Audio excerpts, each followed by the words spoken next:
Слава Богу на Господа. Тая седмица ще говориш за Пятидесятница неделя. И наистина искам да говоря малко за това нещо.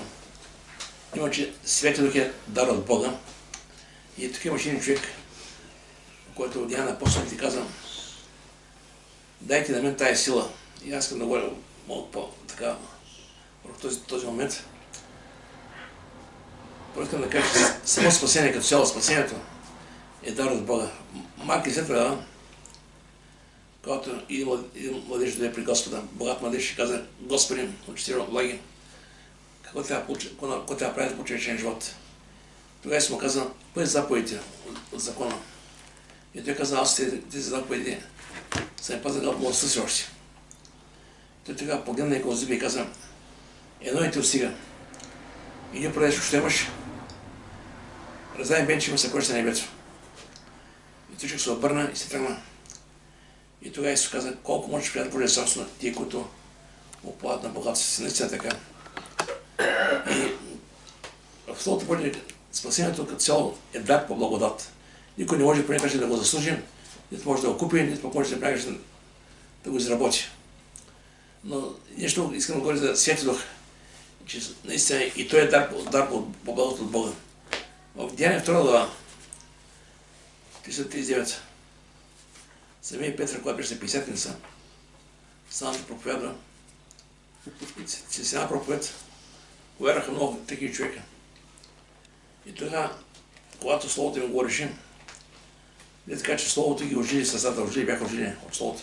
Това бяха повече религиозни хора, които знаеха закона, знаеха се Авраамово потомство, но разбираха, че нещо не беше наред техния живот. И тогава Словото, което говори Петър, и докосна и казаха: какво да сторим, братя? Тогава Петър беше: покайте се и всеки от вас нека се кръсти в името Исус Христово за прощение на греховете си и ще приемете този дар Светия Дух. Тук аз казвам: покайте се, ще приемете този дар Светия Дух. Първо, чрез покаянието човек идва при Бога. Покаява се, приема Исус Христос и Бог го приема. И Словото Божие казва, че първо спасението дар по благодат, второ и светлика дар по благодат. В Ефесяни 2 глава 8 си казва така: защото по благодат спасение чрез вяра. И то не е от самите вас. Това е дар от Бога. Не че зела да се вкани никой. Аз се казва спасение по благодат. Апостол Петър казва още по-напред за говори именно за кръщение Светия Дух. И когато говорим за Светия Дух, това е дар от Бога и наистина някой ще каже: как да получи тази сила и от кого да очаквам. Защото вижте, понякога има хора, които се напълват. Едва не, това ще направи, това или това. При Бога не става така. Наистина на тази земя човек работи по тази заплата, знае кой се работи, кога заплата получава. При Бога нещата не стават по кашен. И сега първо Словото Божие казва така: Лука 26 глава, Лука 24. И 67 стих. И трябва да се проповядва в неговото име покаяние на прощение на греховете между вас, всички народи, като се почнат в Иерусалим. И после така: и ето аз изпращам върху вас обещанието на отца ми, а вие стоите в града Иерусалим, тук се учите с сила отгоре. Виждам, че това, което казва, да чакайте. Значи понякога човек може да бърза много неща, може да учиш много, може много се молиш, може да бърза някъде, но не става това. Словото Божие казва, че този, който тича, този, който скъдна, този, който да, този, който зависи от Бога. И от нас искаме сега да превъдем и да постоянно себе да си отвърдим верата. И така Словото Божие, Деяния 1.8 казва така. Може ми деш да говоря точно повече от това нещо. Деяния 1.8, това се нашия Господ Христос. Така: но ще приемете сила, че като се говори, че Свети Дух веднъж е дар, втори е дух на сила. Сила за християнски живот. И казва така: ще приемете сила, когато дойде в вас Свети Дух, и ще бъдете свидетели за мен. Както в Иерусалим, така и цяла Юдея, Самария и до края на земята. Тук Словото Бог казва, че ще бъдете свидетели. Това значи, е едно от важните неща, за които Бог дава силата на Свети Дух, е църквата да бъде свидетел Христос. И аз съм казал много пъти: хората не виждат Бога, хората не четат Словото Божие, но хората виждат нас. Те четат нас чрез живота, който живеем. Така че има за това да се нуждаем от този Дух, Свети Дух и от тази сила да живеем този нов живот. Никой със старото си стария човек, който е бил асът, Няма как да обвинява Господа, няма как да бъде много добър, ако мога така спеса Божия стандарт. Словото Божие казва, че вашите правени дела, като са мръсите пред Него. Няма как да бъдеш добър. Но ние ставаме Божии деца, не чрез нашата доброта, но чрез вяра в Бога. И тук Словото Божие казва така, 2 Тимотей 1:7. Защото Бог ни е дал дух не на страх, а на сила, любов и себевладение. Това са три фактора. Сила, любов и себевладение. Както да кажа, сила за нов живот.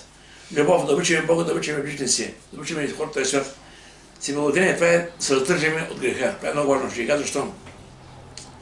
Има хора, които идват при Бога, но не скъсат с греха, продължават да живеят от греха си. И филимът едва не свика с начин на живот. И си кой си казва, Бог той свика с моя живот, а Бог не свика, тя ви кажа.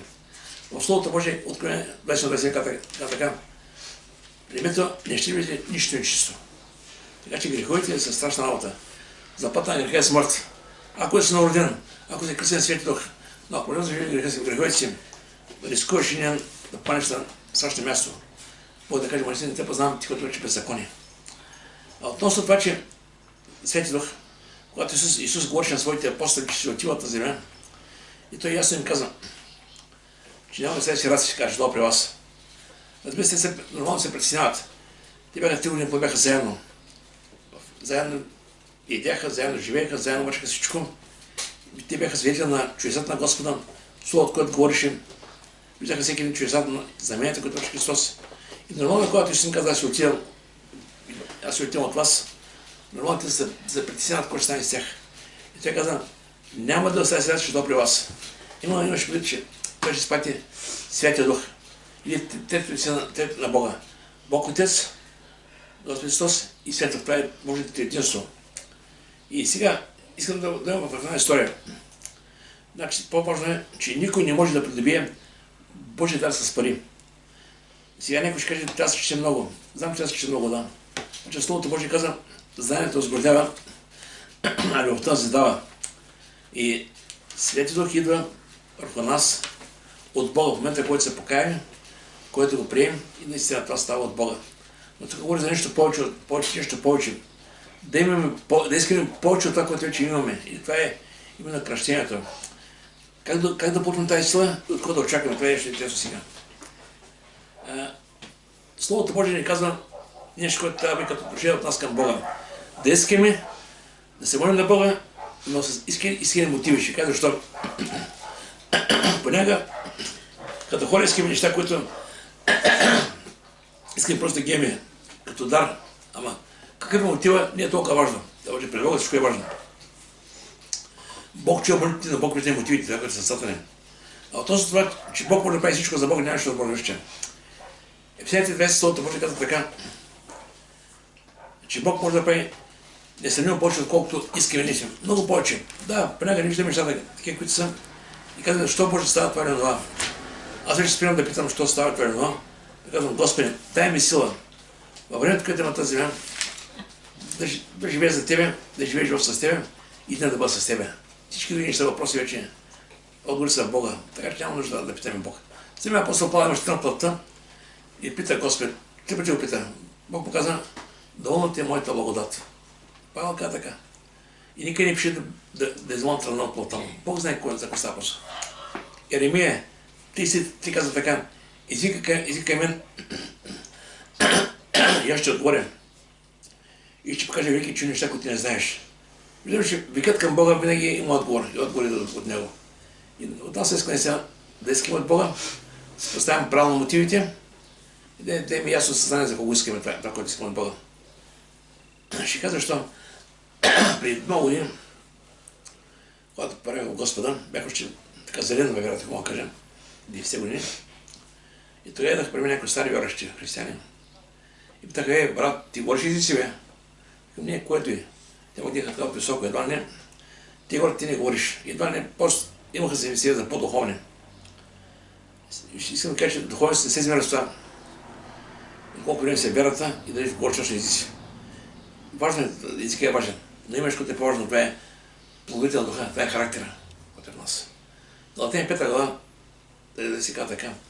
А плодът на духа е любов, радост, мир, кротост, благост, верност, милосърдие, си вземе дълготърпение. Това са много важни неща. Да, важни за дарбите. Не важни и по духа те вървят паралелно. Така че не може днеска минута да на другото. Солон 3:17 казва така. Праведните викат и Господ ги чува. И да щим беди ги избавя. Така виждаме, че праведните викат и Господ ги чува. Значи искам да кажа, че няма такава молитва, която да излезе към Господа и Бог да не чува. А отговора зависи от Божието време, когато Бог реши. Помните, Авраам чака 25 години да дойде отговора. Същата работа, помните, Йосиф чака 13 години. Всеки има време, в което трябва да изчака, ако мога да така. Но това се иска, това време, в което чакаме, не се да имаме право на пътя срещу Бога, не се насърчаваме, да продължаваме да викаме към Господа. И тук на Словото Божие казва така. Искайте, ще се даде. Търсите, ще намерите. Опити ще отвори. Виждате, тук говори за професионално искане. Не само веднъж. Но някакво така.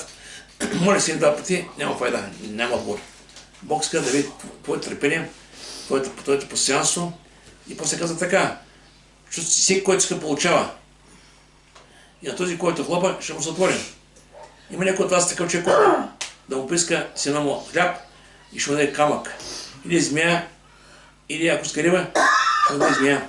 И те, ако вие, които се взим, дават благодатна челация, колко повече Отец, който е небесата, ще даде добри неща и те, които искат от него. Така вика добри неща.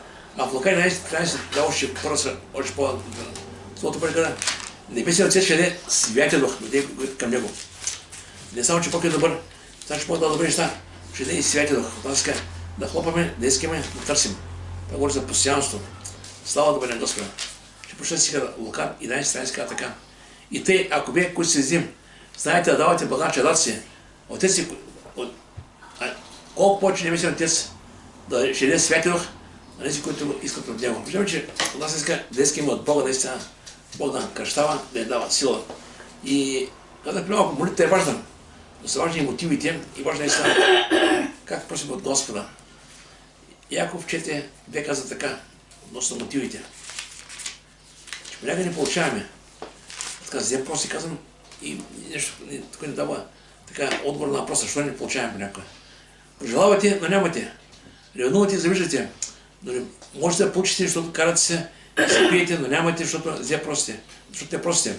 Просите не получавате, защото се взе просите, за да изживявате в сласа си. Сега думам.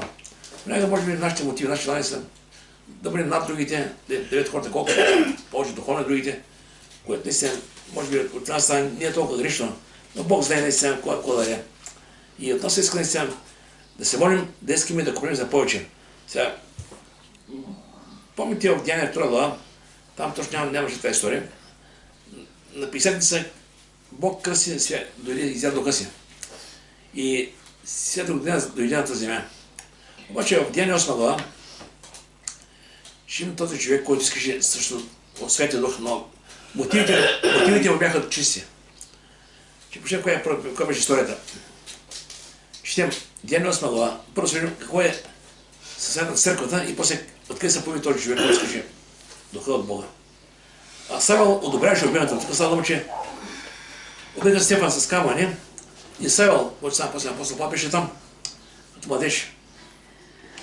И той одобряваше обвинението и на същия ден се подвина голямо гонение против църквата в Иерусалим и тези всички членове на апостолите се разпръснаха поради вестите и съвместни окръзи. Виждаме, че дойде гонение и самата църква се пръсна.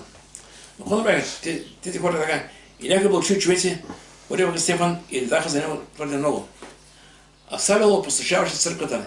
Като влизаше в къща, всяка къща, заричаше мъже и жени, да ги предаваше до търмица. Може да представите какво става. Църквата тъкмо Христос се отиде. И да 50-ница. И примерът всичко да си беше толкова хубаво. Дойде гонение и хората се разпръснаха. И наистина трудно време. И точно това трудно време имаше един човек. Филип. Какво правеше? Така Филип слезе в града на Самария и проповядваше Христа. Той не беше просто така самоцелно. Той проповядваше Христос, въпреки че беше в гонение. И народът единодушно внимаваше на това, което Филип им говореше, като всичко. Виждаха знаменията, които върши. Виждаме, че Филип правеше знамения, че светил. И сега, какво са? И мнозина парализирани и куци бяха изцелени. Те защото настана голяма радост в този град. А обаче сега не комеш този град, какво имаше при това? Имаше дрежност. Той беше Филип. Този беше един човек, Симон, той беше един човек. И като какво се казва за него? Симон магиосника. Имаше от преди града един човек на име Симон, който, като представяше себе си за някаква велика личност, правеше магии и очудваше населението на Самария. Тези хора ще не знаеха за Бога, не знаеха за Христос. И той Симон върши много неща. Върши знамения, чудеса и тези хора казаха, това е великата Божия сила. На него внимаваха всички от малък до голям и казваха, този е така наречената велика Божия сила. И внимаваха на него, понеже за доста време ги беше очувал с магийци. Обаче дойде Филип и Филип преда Христос. И сега какво става? Видим сега, той човек, виждаме нещо, което имаше самосилно. Върши много неща. Асът беше на първо място гордост, център на внимание. Той човек му харесваше да бъде така най-високо. Обаче видим, когато дойде Филип и започна да говори, той пожела да има това, което има Филип, да бъде като него. И когато, искам да кажа, че когато Бог върши нещо чрез човека, той не говори за славата на човека, но говори за Божия слава. И видим Филип тук не се разгордяваше по начин. И Словото Божие каза, самия Симон, когато видя какво прави Филип, и той искаше да бъде при него. Самия Симон повярва. И като се кръсти, постоянно поддържаваш Филипа, така като гледаш да стават да вземе чрез велики чудеса, удивляваш се. Тук всичко е добре. Филип, Симон вижда много хора при Филип и той барабар пет с мъжите, той иска да бъде с тях. Обаче какъв беше мотивът, но сега ще кажа точно да говорим за мотивите. И мотивът не беше много добър. Филип беше дякон, когато Бог беше изпратил, макар че с клонение. А Филип Симон беше там, техният магиосник. И апостолите, които бяха в Иерусалим, като чуха, че Самария приеха Божието учение, пратиха им Петра и Йоанна. Виждаме, пратиха им двамата апостоли, които бяха слуга църква в Иерусалим, сега да подпомогнат. Които като слязаха, помолиха се на тях, за да приемат Святия Дух. Виждаме, ето двамата Петра и Йоан, хората са вярват в Господа, радват се и тогава Святия Дух си слиза върху тях. Защото той още не беше слязал, още не един от тях, а сам бях кръстени в Исуса Христовото име. Тогава апостолите полагаха ръце на тях и те приемаха Святия Дух. Всичко е добре. Обаче, какво направи този човек Симон? Защото той каза, че повярва в Господа, но това беше фалш. Мотивът беше друг. Мотивът беше не да вярва в Господа, искаш да има и тази сила. Когато кой си викаше, сега Филип е тук, апостолите са тук, ама те си отидат, ще останат тук. И аз в момента имам наистина, аз съм на високо, хората да почитат. Така имам, що горе, уважение от хората, искам да имаме и тая сила, допълнително хората. Той не разбираше какво става. И тогава, какво направи Симон, като видя, че с пълна ръце, на апостолски ръце, се даваше Святия Дух, предложи им пари. Дали каза, имам пари, ще дам пари. Казвайки, дайте и на мен тази сила. Виждаме, мотивът първо не беше добър. Искаше да има тяхната сила, да може да полага ръце, да бъде отново над тях. И втория мотив беше, продължи пари, той не разбираше, че това е дар от Бога. И така, че да полага ръце и този, който наположи да приема Святия Дух, едва ли пак да бъда от останалите. А Петър беше, това са много силни думи на Петър, но Петър имаше, че силата на Святия Дух имаше силата да го изобличи. И каза така, парите с тебе заедно да погинат. Интересна работа. Той знаеше, че в момента Симон сърцето му нямаше нищо общо с Бога. Имаше нужда Симон да се покая и трябва да му каже прав текст. Не да го погали. Понякога ние хората и галим, едва не те живеят да греха, но нищо. И така може. Няма така не може. Не може, защото живота грех ходи към смърт. Петър му каза, парите заедно с тебе да погинат. Защото си помислил да придобиеш Божия с пари. Ти нямаш нито участие, нито дял в тази работа, защото сърцето ти не е право пред Бога. Петър му каза, сърцето не е право пред Бога, но не са от покаяние, той, който е важно. И Словото Божие така, зато и покай се от това твое нечестие и моли се на Господа, да ти се прости тая помисъл на сърцето ти. Поне виждам, че си в горчива ждъчка и си вързан в неправда. Апостол Петър имаше наистина в момента откровение от Светия Дух и му каза на реално състоянието на Симон. Симон беше вързан. Той беше слуга на дявола. Върши дяволски неща, магии. Много други неща върши. И той му каза, имаш нужда от покаяние, имаш нужда от освобождение. Словото Божие така, ще познаете истината и истината ще я направи свободни. И он се отише и каза, ако сина свободи, ще бъдете не си свободен. Той човек се врежда в свобода. И какво направи този човек сега? Той продължи напред. И тогава Симон Петър го рече, молете се за мен и вие на Господа за мене, да ме не постигне нищо от това, което ще рекохте. Сега дума той осъзнава, че живота, който живее, го води на друго място. И си казва, молете се и вие за мен. Сега днеска ще кажа защо. Това е важно. Необходима е истинска молитва за самия човек. Много лесно да кажеш на някой брат, братко, моли за мен. Ама ти що не се молиш ти? Брата ме не може да се покай. Брата ме не може да е греховния живот. Имаш някои седмични. Да, не може да се моли, да се подкрепяме и други. Словото Божие казва, моли се да здравейте. Да, така е, това е така, но когато се молим за неща, които наистина казват нашето бъдеще, нашия живот, би трябвало сами да направим своя избор, да се молим за себе си и да имаме с тази молитва наистина да кажем, Господи, помогни ни. Сега Филип повярва, Словото Божие Симон повярва, кръсти се, постоянно притежаваше, виждаме колко е добро. Симон така качи, всичко е наред, обаче всичко беше един фалш, но лицемерие. Коли си кажеш сега тези хора ще направят така, че ще се пресека един от тях, да могат да ми дадат този дух и когато ти светят, аз ще продължавам. Обаче става добре, не също наистина тема. Петър го изобличи в прав текст. И ако Петър изобличи тогава Симон в прав текст, днеска Святия Дух е този, който изобличава хората за нещата, които са неправилни. Понякога мотивите могат да бъдат добри, може да се знаем мотивите какви са, но когато искаш нещо от Бога, помисли за кого искаш. Коя е целта?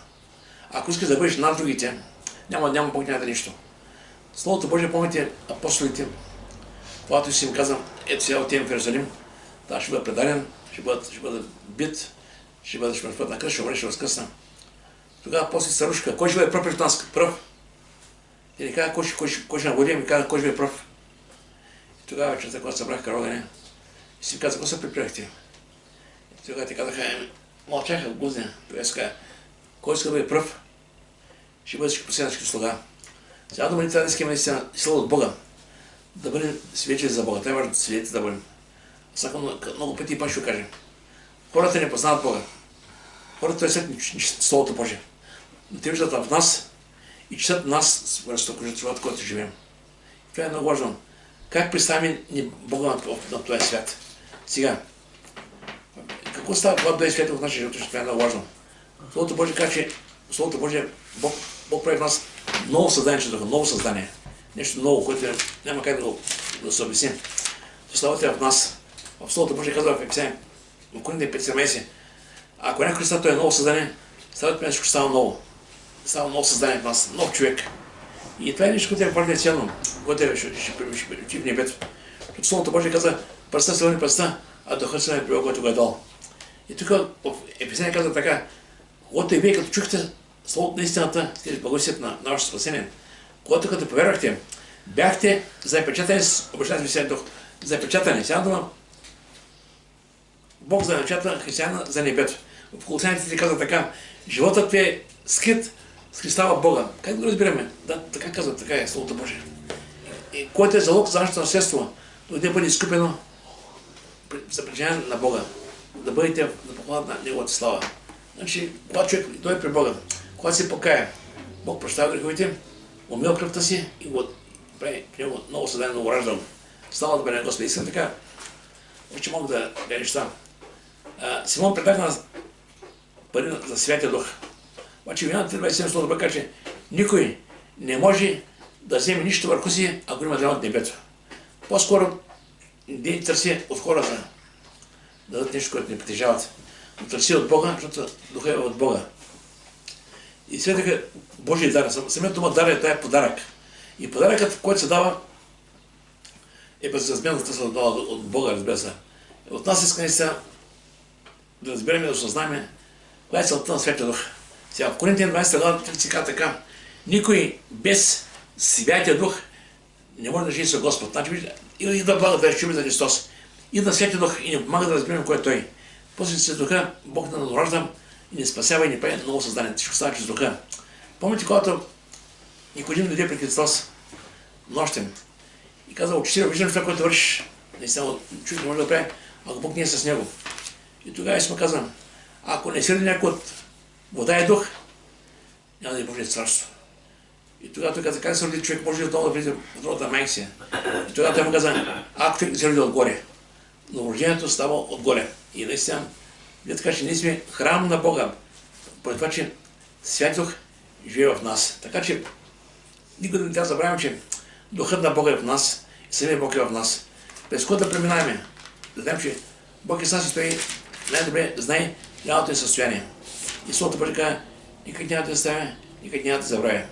И нещо, така Словото Божие така. И не знае, че вашето тяло е храм на Святия Дух, който е във вас, който имате от Бога, и вие не се свои си. Това е на този схема важен. Казва: вие не се свои си. Самото присъствие на Духа в нас вече не дава да бъдем друга идентичност. Вече сме негови.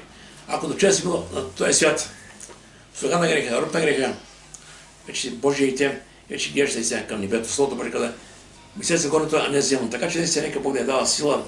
И когато има дарби в живота ни, и казах, че тези дарби не се дават после така. Да се фукаме, кой колко езика говори, кой коя дарби има. Дарби се дават всеки да служи на останалите част от Христовото тяло. Словото Божие казва, че ние ще сме част на Христовото тяло. И всяка част служи на друга останала част. И каза така: защото кой те прави да се обучаваш другите? И що си имаш, който не си получил? Но ако си го получил, що си хванеш, като не си го получил? Значи цяла дума, ние трябва да се молим Бог да дава необходима дарба за църквата като цяло, да можем да служим и на друг. Нека Бог да му се. Амин. Слава